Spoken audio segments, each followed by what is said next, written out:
Dengan mempelajari Sirah Nabawiyah, maka makin menambah kecintaan kepadanya. Semoga yang subscribe juga dimudahkan jalannya menuju surga. Silahkan tekan tombol like supaya postingan ini semakin tersebar. Dan tulis doa serta hajat pemirsa di kolom komentar. Semoga semakin banyak yang mengaminkan, maka semakin cepat terkabul. Nabi Sulaiman alaihi salam adalah manusia terkaya sepanjang sejarah kehidupan manusia di muka bumi.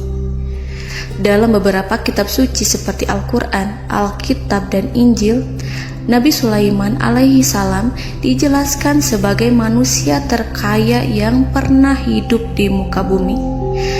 Tidak ada satupun manusia yang bisa mengalahkan total kekayaannya hingga hari kiamat tiba. Para arkeolog telah menemukan situs peninggalan sejarah Islam yang mengungkap total kekayaan Nabi Sulaiman alaihi salam. Erez bin Yosef, seorang profesor sekaligus peneliti, ia menyatakan bahwa 3.000 tahun yang lalu Nabi Sulaiman alaihi salam diperkirakan memiliki kekayaan senilai 2,2 triliun US dollar. Dan apabila dikonversikan dengan nilai mata uang dolar hari ini, jika dirupiahkan, maka nilainya setara dengan 32.891.870 triliun rupiah. Profesor itu juga menjelaskan bahwa kekayaan Nabi Sulaiman alaihi salam berasal dari dua sumber, yakni istana kerajaan dan tambang tembaga. Nilai itu berkali-kali lipat lebih banyak dari total kekayaan negara Indonesia yang hanya mencapai 11.454 triliun per 30 Desember 2021. Nabi Sulaiman alaihi salam memiliki beberapa mukjizat. Di antaranya adalah dapat berbicara dengan bahasa binatang. Beliau dapat memerintah mereka untuk melakukan sesuatu. Beliau juga dapat mengendalikan besar kecilnya tekanan angin dan dapat mengatur ke arah mana angin akan berhembus.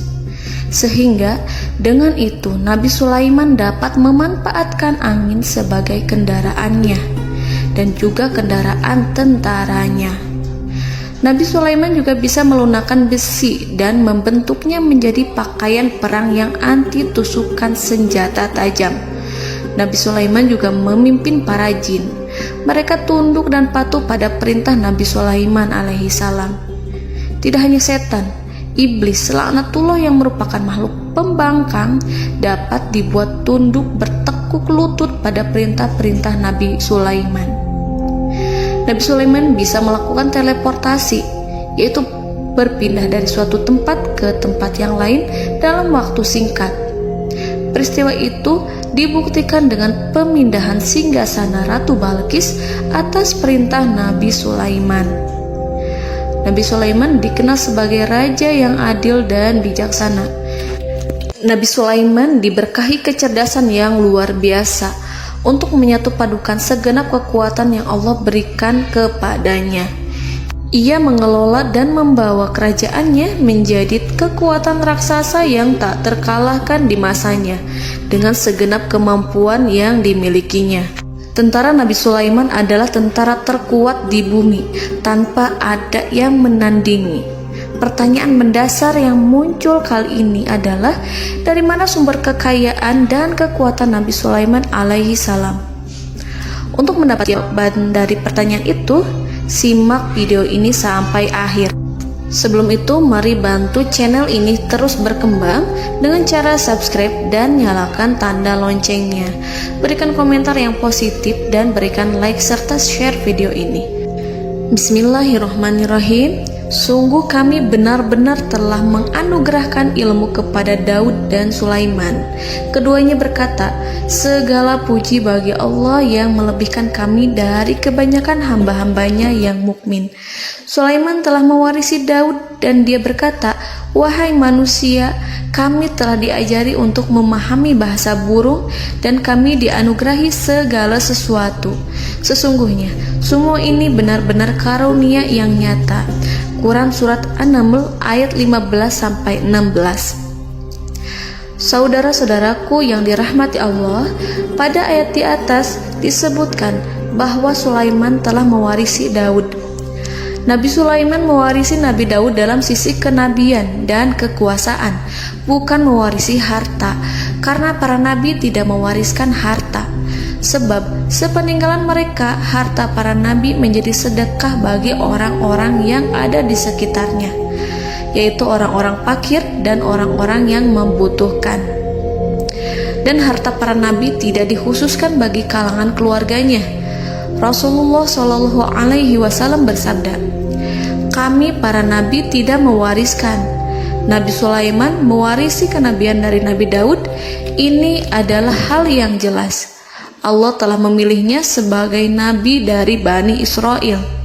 Begitu juga Allah telah memberinya kekuasaan kerajaan sehingga ia menjadi pemimpin Bani Israel. Barangkali sesuatu yang paling penting yang diwarisi oleh Nabi Sulaiman dari Nabi Daud adalah tradisi militer. Kemajuan militer yang dahsyat telah berpindah kepada Nabi Sulaiman. Nabi Daud sebenarnya adalah seorang pengembala kambing yang sangat miskin, tetapi seiring dengan perjalanan waktu, ia menjadi komandan pasukan tiada tanding. Nabi Daud alaihi salam mengetahui bahwa kekuatan hakiki yang mengatur alam semesta adalah kekuatan Allah. Ketika Nabi Daud mengelurkan tangannya dan memegang potongan batu, lalu beliau melemparkannya dengan ketepel ke arah Jalut, kepala Jalut retak dan ambruk menghantam tanah. Ini sebagai bentuk demonstrasi kekuatan darinya. Kehadiran Nabi Daud mengubah pasukan Bani Israel, di mana mereka sebelumnya lari jika berhadapan dengan musuh. Maka kini keberadaan mereka mulai diperhitungkan di masa hidupnya. Nabi Daud mengalami peperangan yang sangat banyak, tapi Al-Quran tidak menceritakan secara terperinci. Hal itu dikarenakan karena Al-Quran adalah kitab dakwah di jalan Allah, bukan kitab sejarah. Al-Quran hanya menceritakan di dalam Al-Quran surat Shad ayat 20, "Dan kami kuatkan kerajaannya, kerajaan Daud." Ayat tersebut berarti bahwa Nabi Daud belum terkalahkan dalam peperangan yang diikutinya. Di samping dukungan yang Allah berikan kepadanya, juga pasukan dan rakyatnya, di mana mereka adalah orang-orang yang bertauhid, menyerahkan diri kepada Allah. Allah Subhanahu wa Ta'ala mengajarkan kepada Nabi Daud hal-hal yang menjadikan pasukannya memiliki keistimewaan yang dengannya mereka dapat mengalahkan pasukan-pasukan lain, pasukan-pasukan besar yang ada di bumi pada saat itu. Allah Subhanahu wa Ta'ala berfirman dalam surat Saba ayat 10, "Dan kami telah melunakkan besi untuknya." Baju besi mungkin akan menjadi masalah dalam benak kita. Ketika orang-orang yang berperang, baju besi cukup mengganggu gerakan mereka. Kita bisa membayangkan ketika ada dua orang berperang, salah satu dapat bergerak bebas, sementara yang lainnya tidak leluasa bergerak karena tertahan dengan pakaiannya. Namun, dengan kekuasaan Allah, Nabi Daud dapat melunakkan besi dan membuat baju besi yang ringan, yang mudah untuk digunakan. Ini adalah kemajuan penting yang Allah berikan kepada Nabi Daud dan tentaranya. Kemajuan itu kemudian diajarkan, diwariskan dan dimiliki oleh Nabi Sulaiman alaihi salam. Nabi Sulaiman memiliki pasukan dahsyat yang melebihi pasukan manapun di bumi saat itu, atau bahkan mungkin saat ini. Bahkan Allah menambahkan karunia-Nya kepada Nabi Sulaiman yang disebutkan dalam Al-Quran surat An-Naml ayat 16. "Dan Sulaiman telah mewarisi Daud, dan dia berkata, 'Wahai manusia, kami telah diberi pengertian tentang suara burung, dan kami diberi segala sesuatu. Sesungguhnya, ini benar-benar suatu karunia yang nyata.'" Saudara-saudaraku yang dirahmati Allah, pada suatu hari Nabi Sulaiman alaihi salam menengadahkan tangannya dan berdoa kepada Allah Subhanahu wa ta'ala. Antara hati Nabi dan Allah tidak ada penghalang, tidak ada jarak, tidak ada sekatan waktu, tidak ada satupun dari para nabi yang berdoa kepada Allah kecuali doanya pasti dikabulkan. Doa Nabi Sulaiman alaihi salam direkam dalam Al-Quran surat Shad ayat 35. Nabi Sulaiman berkata, "Ya Tuhanku, ampunilah aku, anugerahkanlah kepadaku kerajaan yang tidak dimiliki oleh seorang pun sesudahku." Nabi Sulaiman menginginkan dari Allah sesuatu kerajaan yang belum pernah diperoleh oleh siapapun setelahnya. Allah Subhanahu wa ta'ala mengabulkan doa Nabi Sulaiman dan memberinya kerajaan tersebut. Nabi Sulaiman mewarisi kekuasaan, kenabian, hikmah ilmu dari Nabi Daud alaihi salam. Orang-orang menyebut Nabi Sulaiman Al-Hakim, Sulaiman yang bijaksana. Kebijaksanaan Nabi Sulaiman tidak terbatas pada keadilannya di tengah-tengah manusia dan juga kasih sayangnya kepada mereka. Namun, kebijaksanaan Nabi Sulaiman juga berlaku di kalangan burung dan binatang lainnya. Nabi Daud juga mengenal bahasa burung, tetapi Nabi Sulaiman dapat berbicara dengan bahasa burung. Bahkan, ia dapat menggantikannya sebagai pembantunya. Ketika Nabi Daud bertasbih di gunung, burung-burung serta binatang buas ikut bertasbih bersamanya. Bahkan angin pun berhenti untuk mendengarkan tasbih itu. Sedangkan Nabi Sulaiman alaihi salam, Allah Subhanahu wa ta'ala memberinya karunia lebih dari itu, di mana binatang-binatang buas tunduk padanya, begitu juga angin dan burung. Saudara-saudaraku yang dirahmati Allah, Nabi Sulaiman alaihi salam mampu mendengarkan bisikan semut yang berbicara kepada sesama mereka. Bahkan ia mampu memerintahkan semut tersebut sehingga semut itu menjadi taat pada perintahnya. Pasukan Nabi Sulaiman memiliki kekuatan yang sangat dahsyat. Belum pernah ada di dunia ini satu pasukan pun yang memiliki kekuatan seperti itu. Kekuatan Nabi Sulaiman berasal dari beberapa kombinasi yang sangat mengagumkan, sehingga karenanya ia tidak dapat tertandingi. Kekuatan itu terdiri dari manusia, binatang-binatang, jin, dan lain sebagainya. Kita mengetahui bahwa jin adalah makhluk Allah dan manusia tidak mampu melihatnya atau menghadirkannya atau meminta pertolongan kepadanya. Sedangkan Nabi Sulaiman telah diberi Allah suatu kemampuan untuk menundukkan jin, mempekerjakan mereka sebagai tentara di tengah-tengah peperangan. Bahkan ia mampu menjadikan mereka sebagai pekerja-pekerja kasar di kerajaannya saat tidak ada peperangan. Oleh sebab itu, ketika ada pasukan lain yang mencoba melawan pasukan Nabi Sulaiman, mustahil mereka akan mendapatkan kemenangan. Bahkan pasukan Nabi Sulaiman diperkuat oleh pasukan burung. Burung di pasukan Nabi Sulaiman memerankan tugas penting, yaitu menjadi agen intelijen. Kita mengetahui bahwa peranan informasi saat peperangan adalah hal yang penting. Dari informasi tersebut, pasukan dapat mengetahui keadaan lawannya. Demikianlah peranan burung pada pasukan Sulaiman. Ia terbang di tengah-tengah musuh. Kemudian, ia kembali kepada Nabi Sulaiman untuk menyampaikan berita tentang keadaan lawannya. Di samping jin dan burung, Allah juga menundukkan angin untuk Nabi Sulaiman. Nabi Sulaiman dapat memerintahkan angin dan ia mampu untuk menaiki angin tersebut. Dalam Al-Quran surat Shad ayat 36-40, Allah Subhanahu wa ta'ala berfirman, "Kami tundukkan kepada angin yang berhembus dengan baik menurut kemana saja yang dikehendaki Sulaiman. Dan kami tundukkan pula kepadanya setan-setan, semuanya ahli bangunan dan penyelam, dan setan yang lain yang terikat dalam belenggu. Inilah anugerah kami, maka berikanlah kepada orang lain atau tahanlah untuk dirimu tanpa perhitungan, dan sesungguhnya dia mempunyai kedudukan yang dekat pada sisi kami dan tempat kembali yang baik." Saudara-saudaraku yang dirahmati Allah, Allah Subhanahu wa Ta'ala juga memberikan kemampuan yang tak seorang pun dari para nabi mendapatkannya, yaitu kemampuan untuk memerintah setan. Setan adalah salah satu bagian dari jin. Ia adalah kelompok yang celaka dari bangsa jin. Kelompok ini sebenarnya tidak mampu dikuasai oleh manusia. Bahkan jin yang soleh tidak dapat mengatur setan. Adapun Nabi Sulaiman, Allah telah memberinya kekuasaan untuk menundukkan setan dan mempekerjakannya, bahkan mengikatnya dengan rantai serta menghukumnya jika ia menentang pada perintahnya. Setan membangun untuk Sulaiman istana-istana, patung-patung dan alat-alat perang. Bahkan setan-setan itu menyelam ke dasar lautan untuk mengeluarkan permata dan yakut untuk Sulaiman.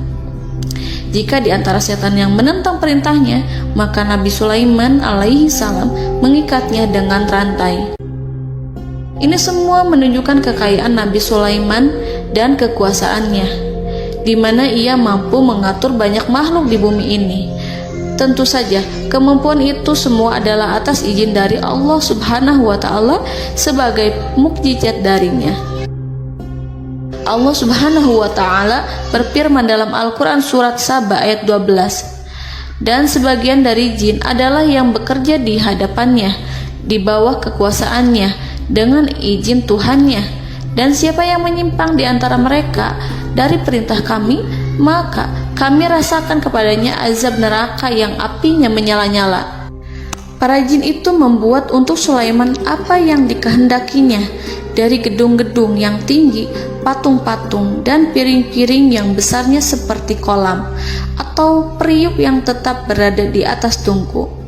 Saudara-saudaraku yang dirahmati Allah, Nabi Sulaiman yang bijaksana adalah penguasa yang tak tertandingi di muka bumi. Meskipun memperoleh nikmat-nikmat khusus yang agung itu yang Allah berikan kepada Sulaiman, beliau tetap menunjukkan dirinya sebagai manusia yang paling banyak berzikir kepada Allah dan manusia yang paling banyak bersyukur di zamannya. Saudara-saudaraku yang dirahmati Allah, sebagaimana Allah Subhanahu wa Ta'ala memberikan nikmat kepada ayahnya Nabi Daud alaihi salam, di mana ia mampu melunakkan besi, dan Allah mengajarinya bagaimana cara mencairkan besi, maka Nabi Sulaiman alaihi salam dapat memanfaatkan tembaga yang cair untuk peperangan. Dan juga di saat perdamaian, pada saat peperangan, beliau mencampur tembaga dengan besi dan menjadikannya perunggu. Mereka menggunakan senjata-senjata perunggu dalam peperangan seperti pedang, baju besi, dan juga pisau. Senjata-senjata ini adalah senjata yang paling kuat pada saat itu. Sedangkan di saat damai, tembaga digunakan untuk membuat bangunan, perhiasan, dan sebagainya. Meskipun Nabi Sulaiman mendapatkan nikmat yang besar dan karunia yang khusus, Allah Subhanahu wa Ta'ala mengujinya dengan suatu ujian yang dahsyat. Ujian yang akan selalu datang kepada seorang hamba yang soleh.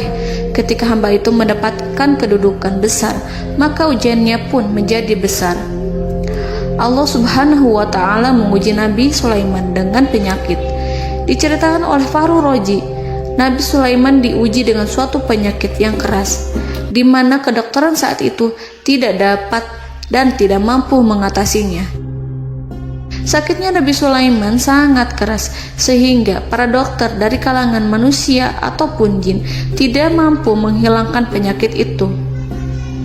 Lalu burung-burung menghadirkan rumput-rumput yang dianggapnya sebagai obat, tetapi Nabi Sulaiman tak kunjung sembuh. Semakin hari penyakit Nabi Sulaiman semakin menjadi-jadi, sehingga ketika Nabi Sulaiman duduk di atas kursi, ia duduk bagaikan tubuh tanpa roh. Seakan-akan ia mati karena saking keras penyakit yang dideritanya. Sakit yang diderita oleh Nabi Sulaiman alaihi salam berlangsung sangat lama. Namun Nabi Sulaiman tidak henti-hentinya berzikir kepada Allah dan meminta kesembuhan kepadanya, serta selalu beristighfar dan mengungkapkan rasa cinta kepadanya. Selesailah ujian Allah terhadap hambanya Nabi Sulaiman. Beliau pun sembuh Nabi Sulaiman merasakan kembali kesehatannya setelah ia mengetahui segala kejayaan dan segala kekuasaan serta segala kebesarannya tidak lagi mampu menghilangkan penyakit yang dideritanya kecuali jika Allah menghendaki. Saudara-saudaraku yang dirahmati Allah, Nabi Sulaiman telah membangun tempat ibadah, tempat sujud, sehingga manusia menyembah Allah di dalamnya. Orang-orang yang membangunnya berjumlah puluhan ribu orang. Tentu setiap kelompok dari mereka memiliki pekerjaan masing-masing. Di antara mereka ada yang mencairkan tembaga, di antara mereka ada yang tukang pahat, ada yang tukang ukir, ada yang membelah batu, ada yang memotong kayu, ada yang mendatangkan rumput-rumput dari Libanon, ada yang mendatangkan emas dan menjadikannya lempengan-lempengan yang mengkilat untuk menutupi kayu serta untuk melapisi dinding-dinding. Bahkan golongan jin pun membantu membangun tempat tersebut, tentu dengan perintah dan bimbingan Nabi Sulaiman. Mereka membuat patung-patung yang besar, membuat bejana yang besar untuk tempat makan para tentara dan pekerja, yaitu bejana seperti gunung. Karena saking berat dan besarnya, mereka juga membuat tempat-tempat minum yang besarnya seperti kolam. Nabi Sulaiman mengawasi para pekerjanya dan juga mengurusi masyarakatnya, di mana beliau mengenali problem mereka dan berusaha memecahkannya. Beliau juga mengawasi pasukan dari kalangan binatang dan burung. Beliau mengetahui apabila ada satu di antara mereka yang tidak datang, kemana ia pergi serta mengapa ia pergi. Nabi Sulaiman menguasai pengetahuan itu semua. Nabi Sulaiman bukan hanya mengetahui problem tentara-tentaranya dari kalangan manusia ataupun tentaranya dari kalangan burung, namun ia juga menunjukkan kasih sayang terhadap semut, di mana beliau mendengar bisikannya dan tidak suka untuk menginjaknya. Nabi Sulaiman selalu menundukkan kepalanya ke bumi sebagai bentuk rasa rendah diri dan syukur kepada Allah. Pada suatu hari, Nabi Sulaiman alaihi salam berjalan di depan tentaranya dan tiba-tiba ia mendengar suara semut yang berkata kepada temannya dari kalangan semut. Hal itu terekam dalam Al-Quran surat An-Naml ayat 18-19. Wahai semut-semut, masuklah ke dalam sarang-sarangmu agar kamu tidak terinjak oleh Sulaiman dan tentaranya, sedangkan mereka tidak menyadarinya. Nabi Sulaiman alaihi salam tersenyum mendengar itu dan ia berdoa, "Ya Allah, ya Tuhanku, berilah aku ilham untuk tetap mensyukuri nikmat-Mu yang telah Engkau anugerahkan kepadaku dan kepada kedua orang ibu bapakku, dan untuk mengerjakan amal soleh yang Kau ridhoi, dan masukkanlah aku ke dalam rahmat-Mu, ke dalam golongan hamba-hamba-Mu yang soleh." Saudara-saudaraku yang dirahmati Allah, meskipun Nabi Sulaiman mendapatkan kekuasaan dan memiliki tentara yang besar, namun beliau menunjukkan kasih sayang terhadap bangsa semut. Beliau mendengarkan bisikannya dan melihat semut yang ada di depannya. Oleh karena itu, tak mungkin baginya untuk menginjak golongan semut itu. Nabi Sulaiman bersyukur kepada Allah telah memberinya nikmat, yaitu nikmat rahmat dan kasih sayang. Di samping itu, Nabi Sulaiman alaihi salam adalah orang paling kaya di dunia. Istananya terbuat dari kayu gaharu yang memiliki wangi harum. Istananya terbuat dari emas yang terkadang dari kristal. Beliau juga memiliki kursi besar yang terbuat dari emas dan permata. Istana Nabi Sulaiman merupakan istana yang paling besar di dunia. Nabi Sulaiman menggunakan pakaian dari emas dan permata. Meskipun demikian, Nabi Sulaiman tetap menunjukkan sebagai hamba yang berserah diri dan rendah diri di hadapan Allah Subhanahu wa Ta'ala. Nabi Sulaiman yang merendahkan diri di hadapan Allah, ia selalu sujud kepada Allah, sebagaimana ayahnya yang selalu bertasbih pada Allah. Nabi Sulaiman selalu melantunkan lagu-lagu cinta ilahi dan hanya memuji Allah Subhanahu wa Ta'ala. Pada suatu hari, Nabi Sulaiman alaihi salam mengeluarkan perintah kepada pasukannya untuk bersiap-siap. Kemudian, Nabi Sulaiman keluar dan memeriksa pasukannya satu demi satu. Kelompok yang pertama adalah kelompok manusia. Nabi Sulaiman memperhatikan kesiapan mereka. Lalu Nabi Sulaiman mengeluarkan perintah-perintah kepada mereka. Kemudian Nabi Sulaiman memeriksa kelompok jin dan menyampaikan perintahnya kepada mereka. Beliau memenjarakan jin yang tampak bermalas-malasan saat bekerja. Lalu beliau memeriksa binatang dan berkata kepada mereka, apakah mereka sudah makan dengan baik? Apakah mereka tidur dengan nyenyak? Apakah ada yang mengadu pada mereka, misalkan karena penyediaan makanan yang tidak layak? Apakah ada di sana yang sakit dan lain sebagainya? Ketika Nabi Sulaiman merasa puas dengan semuanya, Nabi Sulaiman memasuki tenda tempat berkumpulnya para burung. Nabi Sulaiman alaihissalam kemudian memasuki tenda tersebut, mengamati keadaan di sekitarnya, sehingga beliau mengetahui bahwa ada satu burung yang tidak hadir, yaitu burung hudhud. Mengapa aku tidak melihat burung hudhud? Burung-burung yang lain tampak terdiam sebagai penghormatan, dan mereka mendengarkan apa yang akan dikatakan pemimpin mereka. Nabi Sulaiman mengarahkan pandangannya pada semua burung dan tidak menemukan burung hudhud di antara mereka. Tak seekor burung pun yang mengetahui keberadaannya. Burung hudhud absen pada apel wajib kali ini. Nabi Sulaiman mulai menampakkan kemarahannya. Tiba-tiba, seekor burung kecil memberanikan diri untuk berkata kepada Nabi Sulaiman, Wahai Nabi yang mulia, seharusnya hudhud ada bersamaku kemarin untuk melaksanakan tugas penyelidikan. Ia adalah pemimpin misi itu. Namun, burung hudhud belum datang. Oleh karena itu, aku tidak pergi bersamanya. Burung itu tampak gemetar. Nabi Sulaiman mengetahui bahwa hudhud tidak hadir dan tak seorang pun mengetahui kemana ia pergi. Burung hudhud pergi tanpa izin terlebih dahulu. Dalam keadaan marah, Nabi Sulaiman berkata, sungguh aku benar-benar akan mengazabnya dengan azab yang sangat keras atau benar-benar menyembelihnya, kecuali jika ia benar-benar datang kepadaku dengan alasan yang jelas.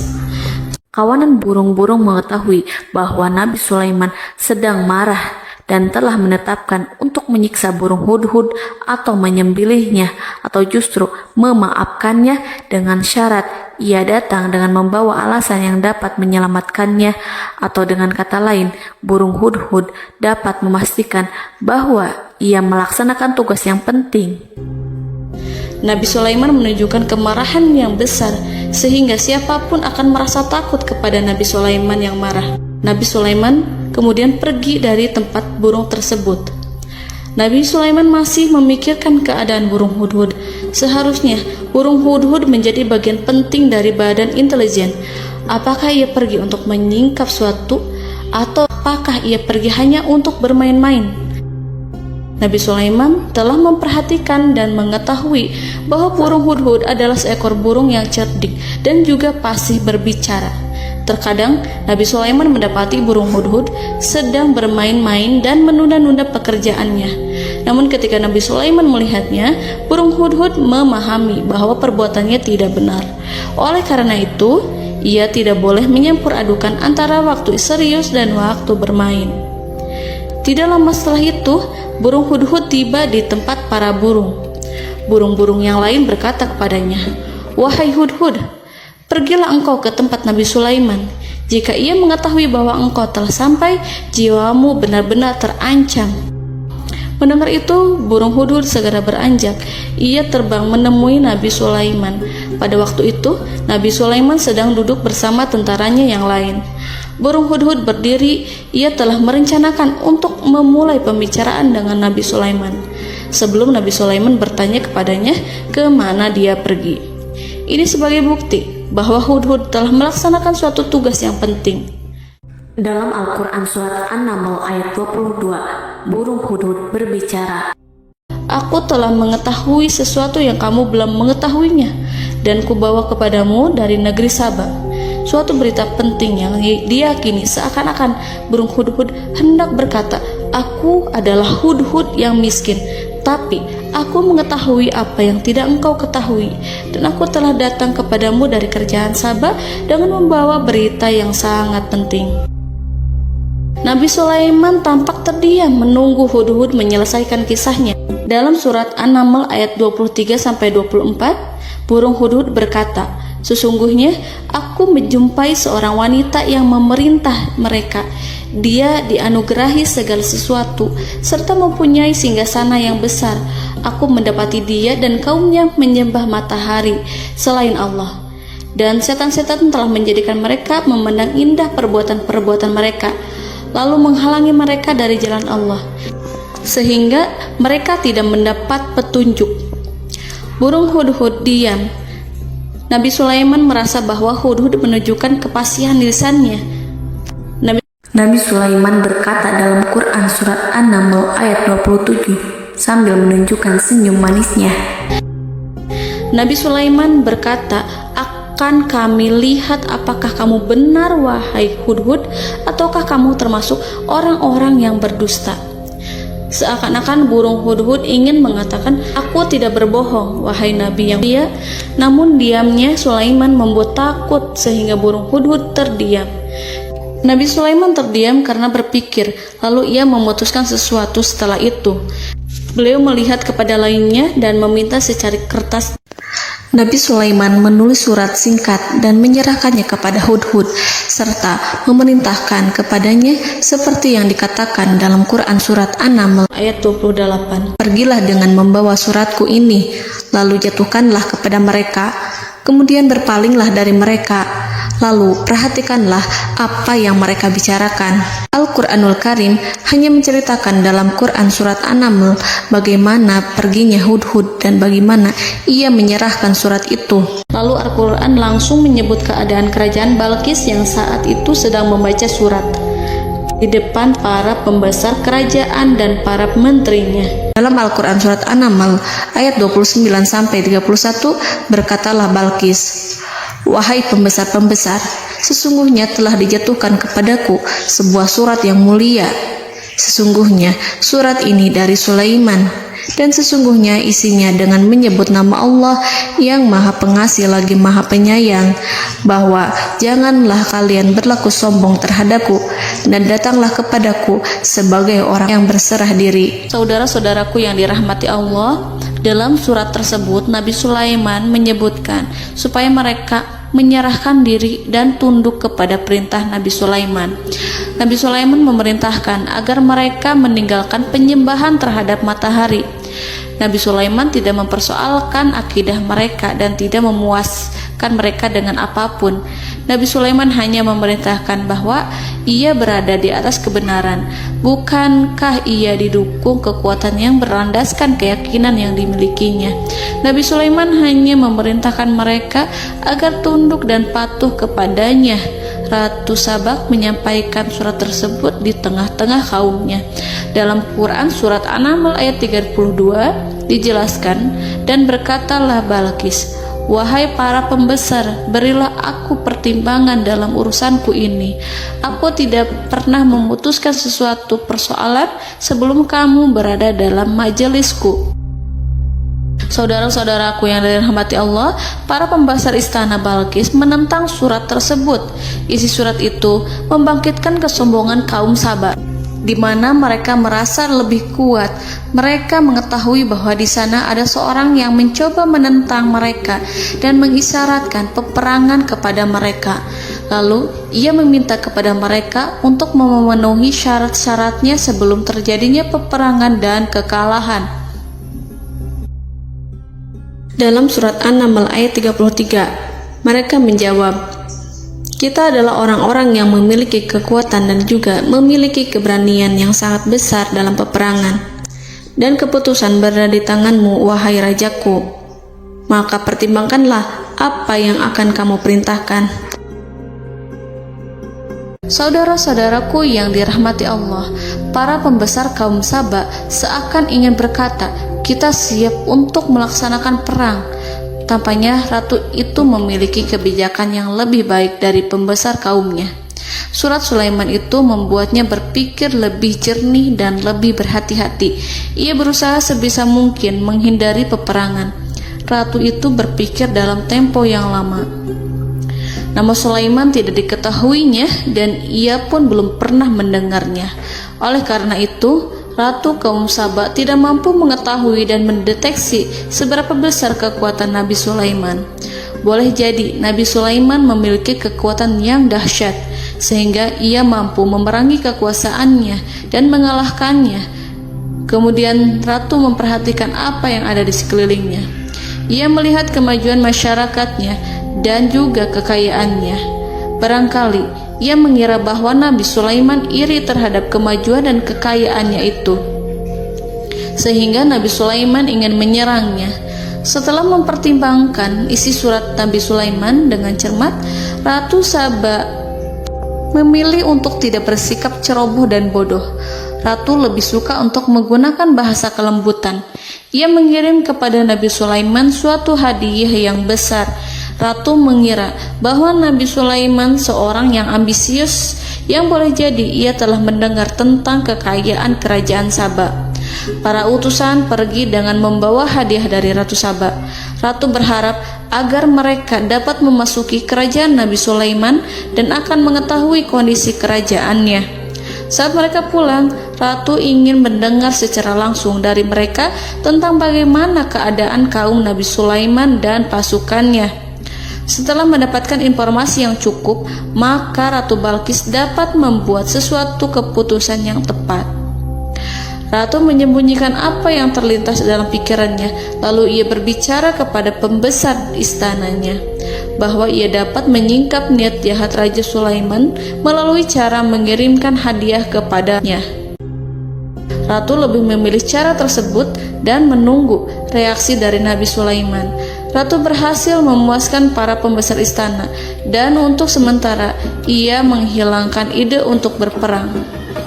Karena para raja jika menyerang suatu desa, maka pemimpin desa tersebut adalah orang yang paling banyak mendapatkan kehinaan.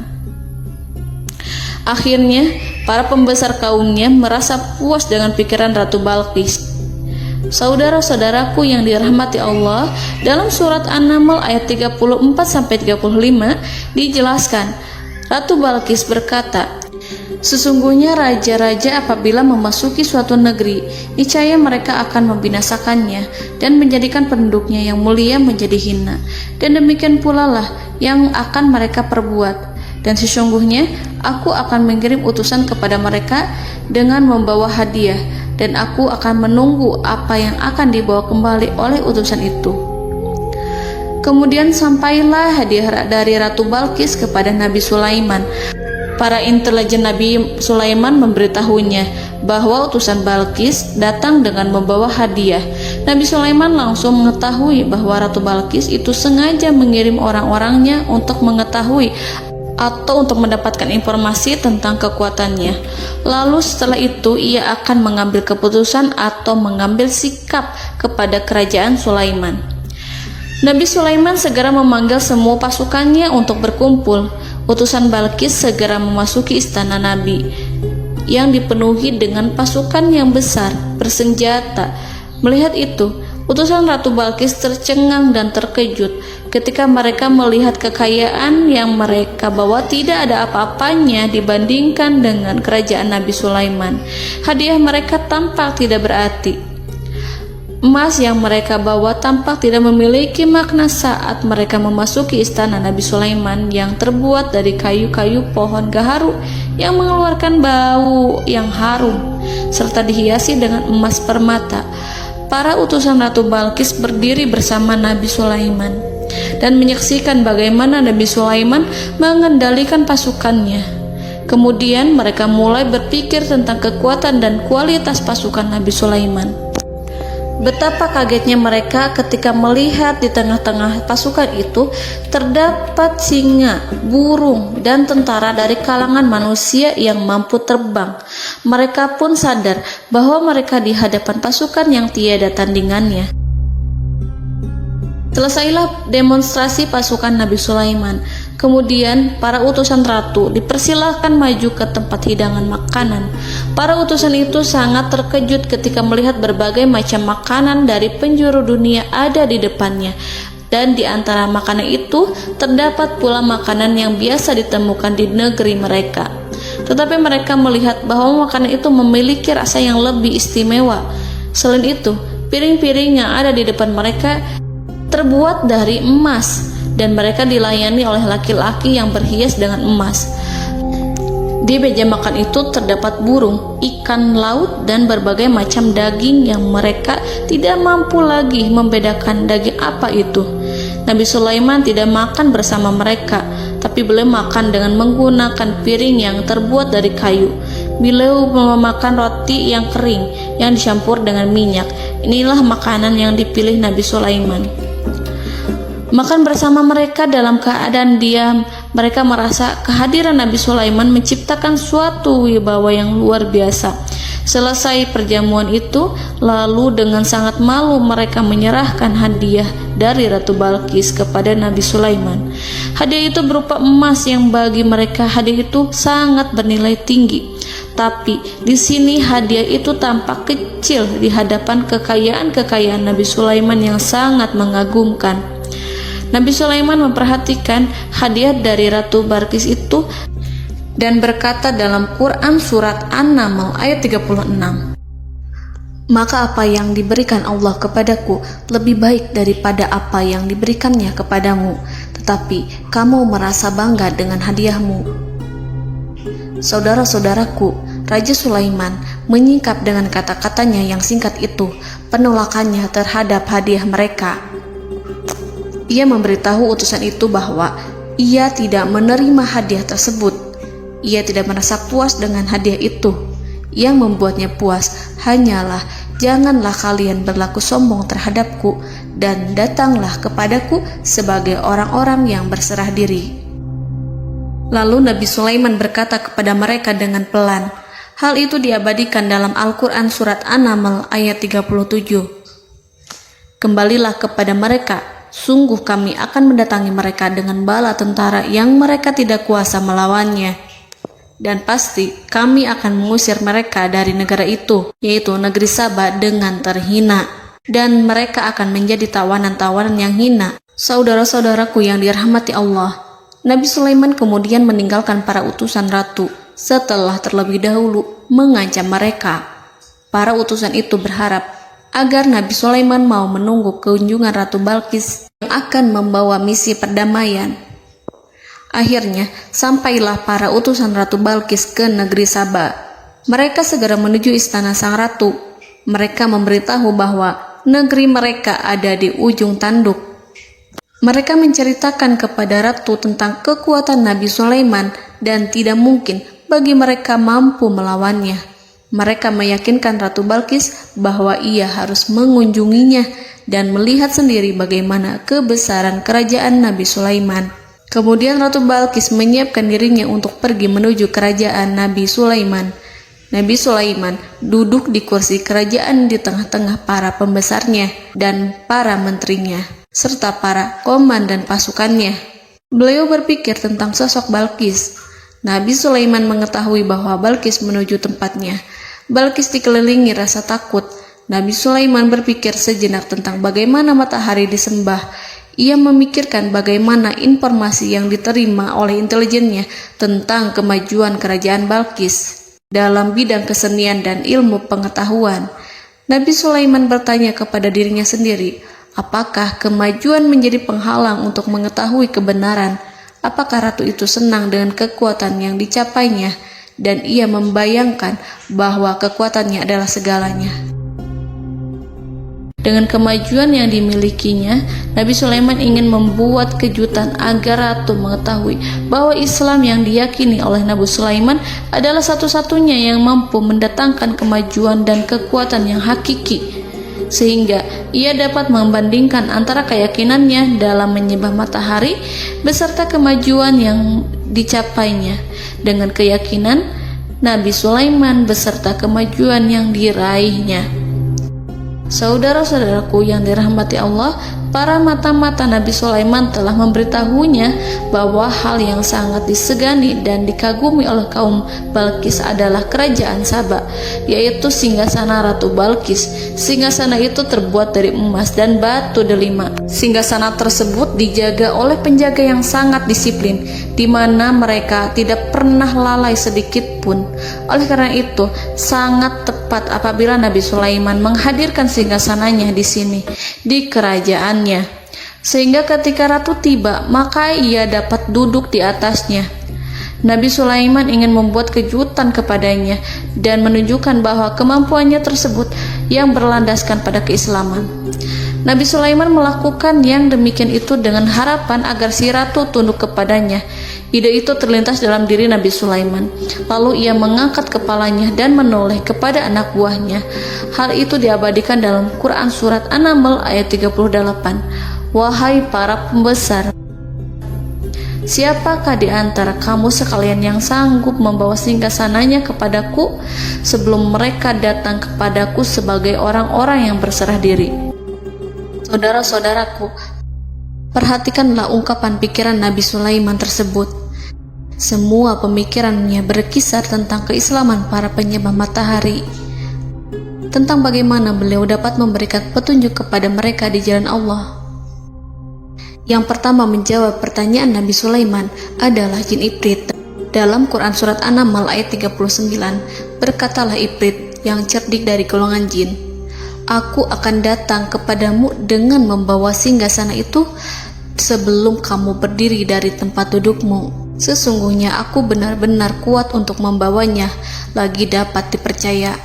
Nabi Sulaiman berdiri dari tempat duduknya. Setelah 1 jam atau 2 jam, jin itu berjanji kepadanya untuk menghadirkan singgasana Balkis. Sebelum itu, istana Nabi Sulaiman di Palestina, sedangkan istana Balkis terletak di Yaman. Antara singgasana tersebut dengan singgasana Nabi Sulaiman berjarak lebih dari ribuan mil. Barangkali pesawat yang cepat sekalipun yang kita kenal hari ini tidak akan mampu membawa dan mendatangkan istana itu dalam waktu 1 jam. Tetapi masalahnya di sini, berhubung dengan kekuatan jin yang serba misterius, Nabi Sulaiman tidak mengomentari sedikit pun terhadap apa yang dikatakan oleh Ifrit. Nabi Sulaiman tampak menunggu tanggapan lain yang mampu menghadirkan singgasana Balkis yang lebih cepat dari jin Ifrit. Nabi Sulaiman menoleh kepada seorang yang di sana, yang duduk di atas naungan. Hal itu diceritakan dalam Al-Quran Surat An-Naml ayat 40. Berkatalah seseorang yang mempunyai ilmu dari Alkitab, "Aku akan membawa singgasana itu kepadamu sebelum matamu berkedip." Maka tatkala Sulaiman melihat singgasana itu terletak di hadapannya, ia pun berkata, "Ini termasuk karunia Tuhanku untuk menguji aku, apakah aku akan bersyukur atau mengingkari nikmatnya? Dan barang siapa yang bersyukur, maka sesungguhnya dia bersyukur untuk kebaikan dirinya sendiri. Dan barang siapa yang ingkar, maka sesungguhnya Tuhanku Maha Kaya lagi Maha Mulia." Saudara-saudaraku, belum lama seseorang yang mempunyai ilmu dari Alkitab menyatakan kalimatnya, sehingga singgasana itu tiba-tiba ada di depan Nabi Sulaiman, yang mampu menghadirkan singgasana itu lebih cepat dari kedipan mata. Al-Quranul Karim tidak menyingkap kepribadian seseorang yang menghadirkan singgasana itu. Al-Quran hanya menggarisi bahwa orang itu mempunyai ilmu dari Alkitab. Al-Quran tidak menjelaskan kepada kita apakah ia seorang malaikat, ataukah manusia, ataukah jin. Al-Quran sengaja tidak menyingkap hakikat kitab yang dimaksud. Saudara-saudaraku yang dirahmati Allah, setelah melihat singgasana itu, Nabi Sulaiman bersyukur kepada Allah. Ia mulai memperhatikan singgasana sang ratu. Singgasana tersebut merupakan simbol pembangunan dan juga kemajuan, tetapi nampaknya ia hanya sesuatu yang biasa saja jika dibandingkan dengan kekuasaan dan kebesaran ciptaan yang dibuat oleh manusia dan jin di kalangan istana Nabi Sulaiman. Nabi Sulaiman memikirkan dalam tempo yang sangat lama singgasana Ratu Balkis itu. Kemudian beliau memerintahkan agar singgasana itu diperbaiki, sehingga saat Ratu Balkis datang, dia akan mengujinya. Apakah Ratu Balkis dapat mengenali singgasananya ataukah tidak? Dalam Al-Quran Surat An-Naml ayat 41, Nabi Sulaiman berkata, "Ubahlah baginya singgasananya, maka kita akan melihat apakah dia mengenal ataukah dia termasuk orang-orang yang tidak mengenalnya." Saudara-saudaraku yang dirahmati Allah, Nabi Sulaiman memerintahkan agar dibangun istana yang akan digunakan untuk menyambut Ratu Balkis. Nabi Sulaiman memilih tempat di laut, dan ia memerintahkan agar dibangun suatu istana di mana sebagian besarnya terdiri dari air laut. Nabi Sulaiman memerintahkan agar lantainya itu terbuat dari kaca yang tebal dan kuat, sehingga orang-orang yang berjalan di atas istana itu akan dapat melihat di bawahnya ada ikan-ikan berwarna-warni yang berenang-renang. Dan mereka akan melihat rumput-rumput laut yang bergerak-gerak. Akhirnya, selesailah pembangunan istana itu.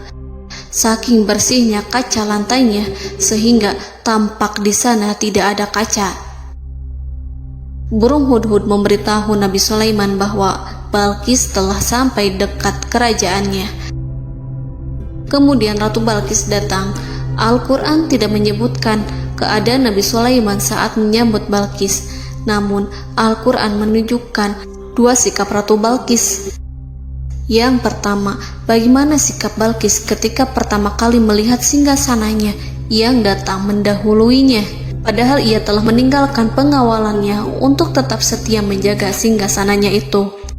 Keadaan kedua adalah keadaan di depan istana yang dibangun untuk penyambutan Balkis.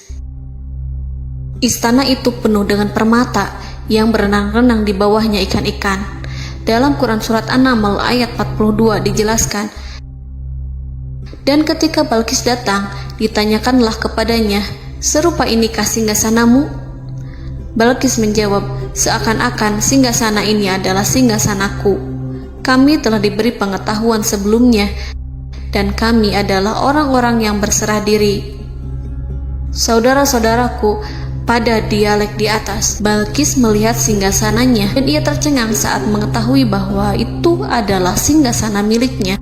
Namun kemudian ia mulai ragu karena melihat tidak sepenuhnya itu singgasana miliknya. Jika itu benar-benar miliknya, lalu bagaimana ia datang mendahuluinya? Dan bila bukan singgasananya, maka bagaimana Sulaiman dapat meniru sepersis dan seteliti itu? Padahal Sulaiman tidak pernah sekalipun ke kerajaannya. Nabi Sulaiman berkata saat melihat Balkis mengamati singgasananya, apakah ini singgasanamu? Balkis terlihat sangat kebingungan, namun setelah itu ia menjawab, sepertinya benar.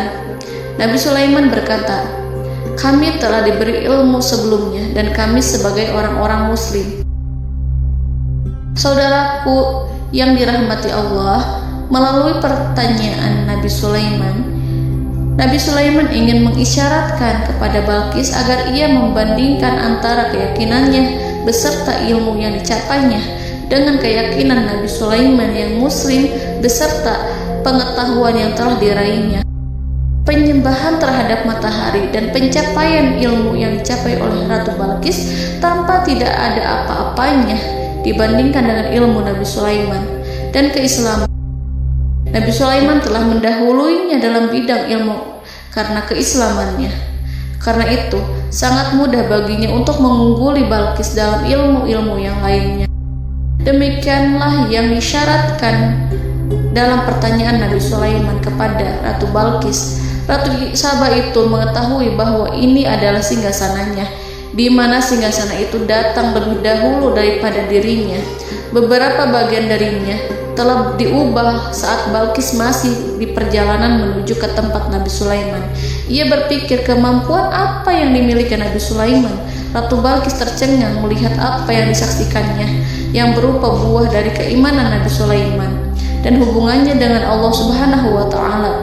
Sebagaimana Balkis juga tercengang ketika melihat kemajuan di bidang ilmu pembangunan, seni, dan ilmu-ilmu yang lainnya. Maka ia tidak lebih kagum lagi saat melihat hubungan yang kuat antara keislaman Nabi Sulaiman dengan ilmunya, serta kemajuan yang diraihnya. Dalam Al-Quran Surat An-Naml ayat 43 dijelaskan, dan apa yang disembahnya selama ini selain Allah mencegahnya untuk melahirkan keislamannya, karena sesungguhnya ia terdahulu termasuk orang-orang yang kafir. Saudara-saudaraku yang dirahmati Allah, berguncanglah dalam benak Balkis ribuan hal ketika melihat keyakinan kaumnya runtuh di hadapan Nabi Sulaiman. Ia menyadari matahari yang disembahnya hanya merupakan ciptaan Allah, dan Allah lah yang menggerakkannya untuk hamba-hambanya. Lalu terbitlah matahari kebenaran dalam dirinya. Hatinya diterangi oleh cahaya baru yang tidak akan tenggelam seperti tenggelamnya matahari. Masa keislamannya hanya menunggu waktu. Ratu Balkis memilih waktu yang tepat untuk mengumumkan keislamannya. Allah Subhanahu wa Ta'ala berfirman dalam Quran Surat An-Naml ayat 44. Dikatakan kepadanya, masuklah ke dalam istana. Maka tatkala ia melihat lantai istana itu, dikiranya kolam air yang besar dan disingkapnya 2 betisnya. Berkatalah Sulaiman, sesungguhnya ia adalah istana licin yang terbuat dari kaca. Berkatalah Balkis, wahai Tuhanku, sesungguhnya aku telah berbuat zalim terhadap diriku dan aku berserah diri bersama Sulaiman kepada Allah Tuhan semesta alam. Saudara-saudaraku yang dirahmati Allah, dikatakan kepada Balkis, masuklah ke dalam istana. Ketika ia masuk, maka ia tidak menyaksikan adanya kaca, tetapi ia melihat air, sehingga ia mengira akan bersinggungan dengan air. Lalu ia menyingkapkan sedikit bajunya agar bajunya itu tidak basah. Nabi Sulaiman mengingatkannya tanpa melihatnya agar ia tidak khawatir terhadap pakaiannya, karena pakaiannya tidak akan basah, sebab di sana tidak ada air. Itu sekedar kaca yang halus, yang saking halusnya sehingga ia tidak tampak. Pada kesempatan itulah Balkis mengumumkan keislamannya yang mengakui kelalimannya, dan ia menyatakan menyerahkan diri kepada Nabi Sulaiman dan kepada Allah Tuhan semesta alam. Lalu kaumnya pun mengikutinya dan mereka memeluk Islam. Balkis menyadari ia berhadapan dengan penguasa yang terbesar di bumi dan Nabi Allah yang mulia. Untuk pertama kalinya, wajah Sulaiman tampak dihiasi dengan senyuman yang menunjukkan kepuasannya sejak Balkis mengunjunginya. Demikianlah Nabi Sulaiman mewujudkan kejayaannya yang hakiki dan menyebarkan cahaya Islam di muka bumi. Saudara-saudaraku, Al-Quran tidak menyebutkan kisah Balkis setelah keislamannya. Para ahli tafsir mengatakan bahwa ia menikah dengan Nabi Sulaiman. Selain itu, ada yang mengatakan bahwa ia menikah dengan salah satu orang dekat Nabi Sulaiman. Ada juga yang mengatakan bahwa sebagian Raja Habasyah adalah keturunan dari buah perkawinan ini. Wallahu a'lam bishawab. Saudara-saudaraku yang dirahmati Allah, Nabi Sulaiman hidup di tengah-tengah kejayaan dan kemuliaan di bumi. Kemudian Allah menetapkan kematian untuknya, sebagaimana kehidupan Sulaiman berada di puncak kemuliaan dan kejayaan yang penuh dengan keajaiban yang luar biasa. Maka kematiannya pun merupakan tanda-tanda kebesaran Allah yang penuh dengan keajaiban. Demikianlah bahwa kematiannya sesuai dengan kehidupannya, sesuai dengan kejayaannya. Allah berfirman tentang kematian Sulaiman di dalam Al-Quran Surat Saba ayat 14. Maka tatkala kami telah menetapkan kematian Nabi Sulaiman, tidak ada yang menunjukkan kepada mereka kematiannya itu kecuali rayap yang memakan tongkatnya. Maka tatkala ia telah tersungkur, tahulah jin bahwa kalau sekiranya mereka mengetahui yang gaib, tentulah mereka tidak akan tetap dalam siksa yang menghinakan. Saudara-saudaraku, kemampuan Nabi Sulaiman untuk menundukkan jin dan mempekerjakan mereka serta hubungan mereka dengan semua itu menimbulkan fitnah di tengah-tengah manusia. Dalam hal tertentu, kematian Nabi Sulaiman merupakan batasan jawaban terhadap fitnah ini. Kami tidak mengetahui siapa yang mengklaim bahwa jin mengetahui hal yang gaib. Apakah itu setan yang terkutuk, atau jin yang bodoh, atau manusia yang tertipu? Kami tidak mengetahui siapa yang bertanggung jawab terhadap tersebarnya isu yang keliru ini. Yang kita ketahui adalah bahwa hal tersebut adalah mempengaruhi sebagian manusia dan jin. Barangkali manusia berkata kepada diri mereka, selama jin melakukan perbuatan yang luar biasa ini, maka apa gerangan yang menjadikan mereka tidak mengetahui hal yang gaib itu? Manusia itu lupa bahwa kunci kegaiban berada di tangan Allah. Masalah ilmu gaib tidak akan mampu dikuasai oleh jin dan manusia. Hanya Dia yang mengetahuinya, dan manusia diberitahu hanya sedikit sekali. Saudara-saudaraku yang dirahmati Allah, seakan-akan Allah telah merencanakan bahwa kematian Sulaiman bertujuan untuk menghancurkan pemikiran itu, yaitu pemikiran bahwa jin mengetahui hal-hal yang gaib. Jin bekerja untuk Nabi Sulaiman selama beliau hidup, dan tatkala beliau meninggal, maka tugas mereka menjadi bebas. Nabi Sulaiman meninggal tanpa diketahui oleh jin, sehingga mereka tetap bekerja untuk mereka, tetap mengabdi kepada Sulaiman. Seandainya mereka mengetahui hal yang gaib, niscaya mereka tidak akan meneruskan pekerjaan mereka. Saudara-saudaraku, pada suatu hari Nabi Sulaiman memasuki mihrabnya untuk itikaf ibadah dan beribadah kepada Allah. Tak seorang pun yang berani mengganggu khalwatnya. Mihrab Sulaiman terletak di puncak gunung dan dindingnya terbuat dari permata. Pada suatu hari, Nabi Sulaiman duduk bersandar pada tongkatnya dan ia tampak tenggelam dalam tafakur. Beliau berzikir pada Allah hingga rasa kantuk menguasainya. Lalu setelah itu malaikat maut menemuinya. Nabi Sulaiman pun meninggal. Beliau bersandar kepada tongkatnya. Jin melihatnya dan mengira bahwa beliau sedang sholat, sehingga mereka pun terus melanjutkan pekerjaannya. Berlalulah hari demi hari yang panjang. Datanglah rayap, yaitu semut kecil yang memakan kayu. Hewan itu mulai memakan tongkat Nabi Sulaiman. Rayap itu tampak lapar. Sebagian dari tongkat Nabi Sulaiman dimakan beberapa hari oleh rayap itu. Ketika yang dimakannya semakin bertambah, maka tongkat itu pun menjadi rusak dan kemudian jatuh dari tangan Nabi Sulaiman alaihi salam. Tubuh mulia itu kehilangan keseimbangan dan kemudian jatuh terhempas di bumi. Tatkala tubuh suci itu tersungkur, maka manusia segera menuju ke arahnya. Mereka menyadari dan mengetahui bahwa Nabi Sulaiman telah meninggal dalam waktu yang lama. Jin menyadari bahwa mereka tidak mengetahui hal yang gaib, dan manusia pun mengetahui hakikat ini. Seandainya jin mengetahui hal yang gaib, niscaya ia tidak akan meneruskan siksa yang hina. Mereka tidak akan bekerja kepada Sulaiman. Demikianlah Nabi Sulaiman alaihi salam meninggal dalam keadaan duduk dan sholat di mihrabnya. Lalu berita itu tersebar bagaikan api di bumi. Manusia, burung, dan binatang buas mengantarkan jenazah Nabi Sulaiman. Sekawanan burung tampak sedih dan menangis. Semua makhluk bersedih. Akhirnya tak seorang pun mengetahui bahasa burung di bumi. Meninggallah seorang yang memahami pembicaraan burung, binatang-binatang, jin, dan lain sebagainya. Burung-burung itu berkata, betapa beratnya kehidupan di tengah orang-orang yang tidak mengetahui pembicaraan kita. Allahu a'lam.